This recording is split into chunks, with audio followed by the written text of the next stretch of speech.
Você já esqueceu onde colocou as chaves ou esqueceu o nome de alguém? Calma, isso pode ser normal. Mas e quando o esquecimento começa a virar rotina? Hoje eu vou te contar 5 sinais precoces do Alzheimer que ninguém te conta que podem fazer toda a diferença se identificados cedo. Se você tem alguém na família com mais de 60 anos ou mesmo se está preocupado com sua própria memória, fica comigo até o final. Meu nome é Matheus Vieira e eu sou o seu Doctor.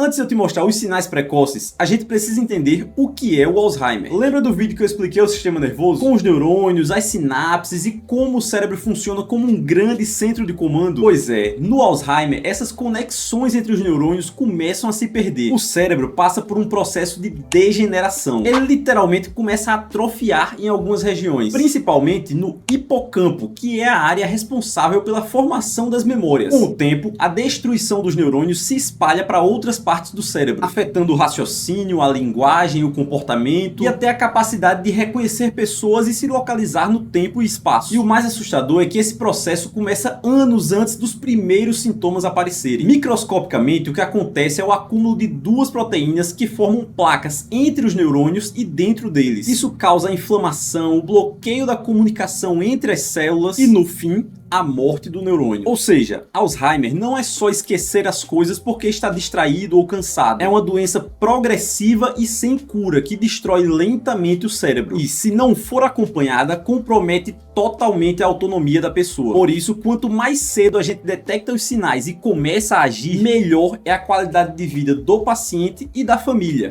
Primeiro sinal. O primeiro sinal é o isolamento social. Pessoas que começam a desenvolver o Alzheimer precoce podem perder o interesse em atividades sociais, encontros em família ou até mesmo por hobbies que sempre gostaram. E isso geralmente vem acompanhado de mudança de humor. A pessoa pode ficar mais irritada, deprimida ou desconfiada sem motivo aparente. Muita gente acha que é coisa da idade, mas não é normal. Pode ser o cérebro dando os primeiros sinais de alerta. Segundo sinal.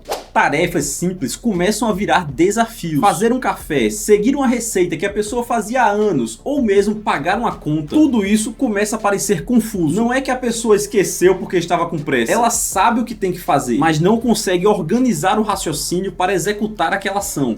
Terceiro sinal. A confusão com o tempo e espaço. A pessoa começa a se perder em locais que conhece bem, como o caminho de casa ao mercado. Ou então confunde datas, esquece que dia estamos, ou repete várias vezes a mesma pergunta como se não tivesse acabado de escutar a resposta. E o mais curioso, às vezes ela tenta disfarçar ou dar respostas como eu tô distraído, mas esse repetimento recorrente é um alerta. O quarto sinal precoce é a dificuldade para encontrar palavras. A pessoa quer dizer geladeira e diz aquela caixa fria, ou esquece nomes comuns do dia a dia. Ele pode também travar no meio da frase e não conseguir continuar, ou usar palavras erradas que confundem o entendimento da conversa. Isso não é só esquecimento, é o cérebro perdendo conexões importantes. Antes de eu te contar o quinto sinal, confere se tu já deixou o like se está inscrito no canal. E não se esquece de ativar o sininho para não perder os próximos vídeos. O quinto sinal é algo que muitas vezes passa despercebido, o julgamento ruim. A pessoa começa a tomar decisões estranhas, como usar uma roupa fora do contexto, um casaco no calor ou um chinelo para sair à noite. Ou começa a cair em golpes como promoções absurdas. Se bem que pensando bem, eu conheço uma galerinha que cai nesses golpes, hein? Também pode demonstrar falta de cuidado com a higiene pessoal ou com a própria segurança. Tudo isso demonstra que o cérebro está com dificuldade de avaliar riscos e agir com coerência. E aí vem a pergunta que todo mundo faz. O Alzheimer tem cura? Infelizmente, ainda não. O que a medicina consegue fazer hoje é retardar a progressão da doença e melhorar a qualidade de vida da pessoa. O tratamento envolve o uso de medicamentos que ajudam a preservar a memória e a cognição por mais tempo, mas eles não impedem a progressão total da doença. Além dos remédios, terapia ocupacional, exercícios físicos, estimulação cognitiva e o suporte da família fazem toda a diferença. E tem mais, pesquisadores estão tentando desenvolver novas drogas e até vacinas para tentar impedir a progressão da doença no futuro. Ou seja, quanto mais cedo a gente descobre a doença, mais rápido podemos agir para manter a autonomia da pessoa pelo maior tempo possível. Esses sinais podem parecer pequenos no dia a dia, mas quando aparecem juntos e com frequência são um alerta. Se você quiser aprender melhor como o cérebro funciona, já tem um vídeo explicando o sistema nervoso de forma simples. Aqui no seu Doctor a gente explica a medicina de uma forma que todo mundo entende.